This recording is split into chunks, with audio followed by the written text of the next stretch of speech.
정권 바뀌면 통장 이름도 바뀌고 그러죠. 앞으로는 그러지 맙시다. 그런 거는 하지 말아야 되는 거 아닙니까? 신청주의거든 매우 잔인한 제도 아닌가? 그러니까 그 지원 못 받아서 죽고 그러는 거잖아요. 그죠? 그러니까 법만 바꾸면 아무 문제가 없는 거예요. 그건 아니에요? 진짜로? 제가 실질적 제약은 없는 거예요. 당연히 확인 조사할 책임이 생기잖아요. 그죠? 뭐 이유가 있잖아요. 여러분, 복지 혜택 놓친 적 있죠? 이유는 하나, 신청을 못했다. 혹은 어떻게 하는지조차 몰랐다. 오늘 대통령의 한 문장이 판을 흔듭니다. 신청주의 잔인하지 않나요? 통장 이름은 정권마다 바뀌고 바우처는 쪼개져서 빠른 사람만 가져가는 구조. 그래서 수요자 중심 통합 자동지급으로 가자 상식처럼 들립니다. 근데 왜 우리는 여전히 신청부터 하세요에 갇혀 있을까요? 정말 법만 바꾸면 끝일까요? 아니면 숫자로 드러나지 않는 관성과 누가 생색을 내느냐의 문제일까요? 회의장 안에서 이런 장면이 나옵니다. 대상자면 그냥 지급하고 안 받겠다면 반납하면 되잖아요. 그 단순한 문장이 제도 철학을 통째로 뒤집어요. 복지의 디폴트가 지급이 되는 순간 후반부에서 파봅니다. 자동지급이 예산을 폭발시킨다는 공포 진짜일까요? 매년 지방에서 반납되는 보조금 왜 생기는 걸까요? 조세지출, 재정지출, 지역화폐로 돌리면 진짜 순환할까요? 회의실에서 튀어나온 힌트로 숫자와 사례로 확인해 보겠습니다. 끝까지 보시면 신청주의라는 네 글자가 여러분 삶의 어떤 장면을 바꿀 수 있는지 선명해질 겁니다. 구독과 좋아요 누르시면 바로 시작합니다. 아주 훌륭하십니다. 정말 저도 이 공감이 많던 부분인데 이게 사실 이 쪽에서 이렇게 저렇게 하니까 저도 통장 이름을 기억을 못하겠더라고요. 외워보려고 했는데 너무 많아가지고 근데 맨날 바뀌고 정권 바뀌면 통장 이름도 바뀌고 그러죠. 앞으로는 그러지 맙시다. 엄마 깜짝이야. 일단은 공급자 중심으로 돼 있는 화폐나 분절화돼 있는 것들을 수요자 중심으로 통합하자. 이거 정말 좋은 얘기 같아요. 근데 정부도 당연히 이런 노력을 할 것 같거든요. 그런데 새로 자꾸 생기죠. 있는 거는 못 없애고 뭔가 생색은 내야 되고 통합하는데 문제가 많습니까? 저는 통합성을 해야 된다고 생각하거든요. 너무 정부가 복잡해가지고 접근도 안 되고 아주 약삭 빠르고 뭐 이런 사람들은 혜택을 많이 볼 수 있고 저 바쁘고 뭐 이러면 뭐가 있는지 알지도 못해가지고 못하고 이렇게 되면 안 되잖아요. 그죠? 정책이라고 하는 게. 일단 하여튼 복지 수급 정책, 이 아동수당 이거 조세 지출 형태로 된 것도 있고 뭐 온갖 방식의 인센티브 제도도 있고 이걸 이제 정말 통합해서 한꺼번에 운영하려고 하면 좀 섭섭할 수 있죠. 예를 들면 내가 세금에서 옛날에 혜택을 받았는데 그게 없어졌다. 이제 그 아쉬움만 남고 추가로 정부로부터 지원이 늘어났다는 것은 좀 체감이 안 되고 근데 거기에 일부에서 악의적으로 뭐 혜택을 뺏었다고 선전하고 이러면은 진짜 뺏어갔나? 이래서 저항할까봐 사실 못하는 측면도 있죠. 그런 과정이 좀 반복되는 사례가 많습니다. 그러니까 근데 사실 바우처 제도 이런 걸 하면 그 동작 받는 사람 예를 들면 예산 일정 그거는 소진되니까 동작 받는 사람만 혜택 보고 좀 바쁜 사람은 못 받고 이렇게 되지 않아요? 생색은 내고 실제 효과는 없고 예를 들면 대상자가 막 50만 명인데 2,000명분 해놓고는 정책했다고 그러고 막 경쟁률 막 200대 1 그러고 그런 거는 하지 말아야 되는 거 아닙니까? 이런 것들은 많이 좀 없어진 편입니다. 지방정부에는 꽤 있더라고. 나한테 그런 자랑하는 사람도 있던데. 대상자가 수만 명인데 1,000명 대상이고 정책했다고. 일단은 지금 당장은 어렵겠지만 이 지적한 대로 영유아 대상 수당을 통합하는 건 고민을 좀 해봐야 될 것 같아요. 그리고 저런 것도 있지 않습니까? 예를 들면 조세 지출 형태로 해버리면 지금은 돈이 안 돌아서 문제잖아요. 전체적으로, 전 세계적으로. 근데 정부가 그냥 안 걷는 것보다는 세금을 깎아주는 것보다는 받아서 지역화폐 형태라도 지출을 해주면 순환이 되지 않나요? 똑같은 건데. 저희도 지출을 좀 재정 지출이 더 효과적이라고 생각합니다. 그렇죠. 조세 지출보다는 재정 지출로 가는 게 훨씬 효과적이죠. 그리고 앞에 아까 말씀하신 것처럼 그 지방에는 지금 보조금 반납금이 매년 몇백억씩 주원금 반납을 하거든요. 그중에 많은 부분이 복지 예산입니다. 그게 이 신청주의 때문입니다. 그래서 자동지급제로 전환을 하면 그런 건 많이 없을 것 같아요. 안 그래도 이건 딴 얘기긴 한데 정창수 소장 말씀하신 대로 저도 그 생각을 좀 하고 있다. 지금 얘기를 안 하고 못 하고 있는 중인데 신청주의거든 매우 잔인한 제도 아닌가요? 오직이 걸릴 뿐.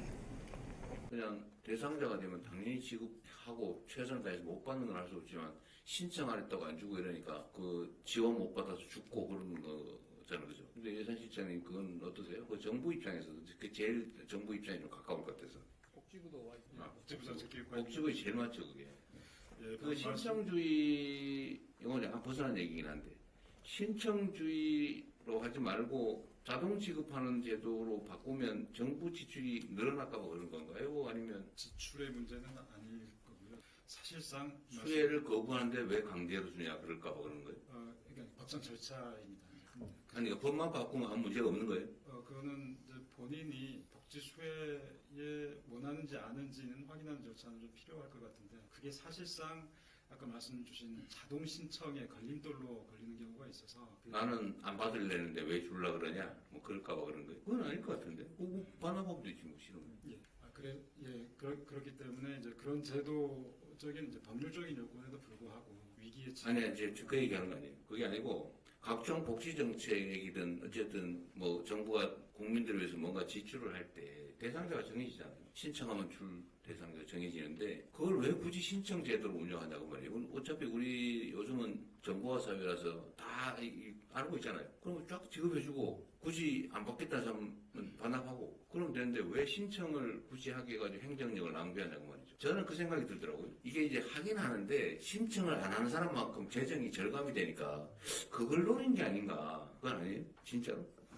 제가 제도 설계에 있어서 재정 절약을 염두에 두고 그걸 하지는 이제 않고 그러면 자동 지급으로 바꾸는데 실질적 에휴, 제약은 없는 어차피 답은 정해져 있다. 아니 자꾸 얘기하지 말고 저는 제도 자체 근본적으로 다르잖아요. 당연히 지급하는 거하고 신청하면 지급하는 거 그건 다른 거지. 그거를 보완하는 건 또 다른 문제고 지금 제가 드린 말씀은 지금 정창 소장 말씀 똑같잖아요. 신청하면 주는 게 아니고 그거 신청주의라고 그러잖아요. 자동 지급으로 대상자는 당연히 준다. 가 왜 안 되냐고 말이죠. 그래도 그게 이념이라고 하는 게 있잖아요. 자동으로 지급하는데 확인이 안 돼서 못 줄 뿐이지 확인을 본인이 해주면 더 빨리 되겠지만 행정기관이 자동 지급이면 당연히 확인 조사할 책임이 생기잖아요. 그죠? 그리고 확인된 데는 그냥 신청 없어도 지급해버리고 그거하고 신청을 다 굳이 받는 거하고 그 기본 이념이 다르니까 이거는 뭐 이유가 있을 것 같은데 왜 이거를 신청주의를 지금까지 계속 유지해왔을까? 뭐 이유가 있잖아요. 아까 누가 얘기하려고 그랬던 것 같은데 먼저 얘기하고 가시죠. 현실적으로 불가능한 아니 이게요. 아이씨, 못 알아듣네. 신청을 안 하면 안 줘도 된다. 줄 의무가 없다 하고 신청 안 해도 줘야 되는데 신청을 안 해서 몰라서 못 줬다. 이건 다른 거예요. 그렇죠. 많이 다른 거. 그리고 예를 들면 우리가 소비 쿠폰을 지급할 때는 지급 형태는 본인의 선택권이 있으니까 선택을 해라. 선택을 안 하면 줄 수가 없죠. 그러나 선택을 해야 될 상황이면 선택을 할 권리지 신청을 했기 때문에 주는 건 아니죠. 지급 방법을 선택하게 하는 거하고 지급 받을지 여부를 선택하는 건 또 다른 문제죠. 이건 지급 방법을 선택하게 하는 거니까. 이 행정기관이라는 것이 기본적으로 오랜 기본 이쪽에 관성같이 뭘 할 때는 신청하면 뭐 나눠주고 이런 걸로 돼 있는 것 같고요. 제 생각에도. 근데 일종의 이층 책임 비슷하게 이 복지는 여기 보호가 필요한 사람에게 정부가 주는 건데 이제 우리가 아까 말한 대로 정작 그 제도 안에 포섭 안 된 사람들이 많은 사람들을 찾기가 힘들잖아요. 그래서 기본적으로 찾고 지급하는 노력을 정부가 기본적으로 지고 특별하게 본인이 어떤 내가 거절하는 그런 특별한 사정이 있으면 지급을 안 하는 것으로 하면 이건 사실 굉장한 대전환이잖아요. 이 그렇죠. 복지 제도에. 그래서 이 분야 복지 제도는 디폴트가 지급이고 정부가 알아서 그리고 특별한 경우에는 본인이 원하는 경우에만 안 하는 걸로 사실 말씀하신 대로 철학 자체가 다른 건데 그렇죠. 그런 식으로 이 부처하고 저희가 검토를 네. 하겠습니다. 이게 났어? 저는 너무 당연한데 이게 왜 약간 어색하게 느껴지냐고 하면 아마도 종전에는 복지제도가 선별제도였기 때문에 전체 중에 일부였기 때문에 그 일부를 정하는 건 기본적으로 조사를 해야 되고 조사는 각자가 신청하는 게 가장 편하니까 신청주의라고 하는 걸 했던 것 같은데 지금은 대체적으로 보면 보편복지제도로 막 전환되잖아요. 뭐 대상자가 다 정해져 있는데 왜 신청 안 하라고 그러지? 라는 의문이 생긴 것 같아요.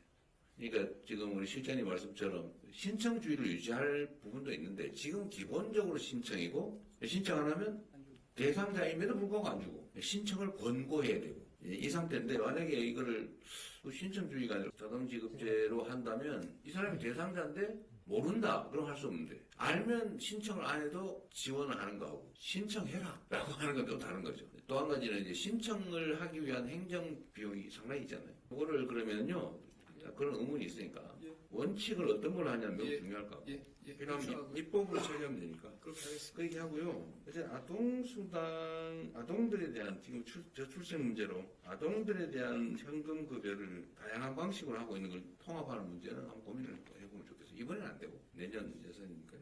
예. 한번 해보시고요. 그 다음에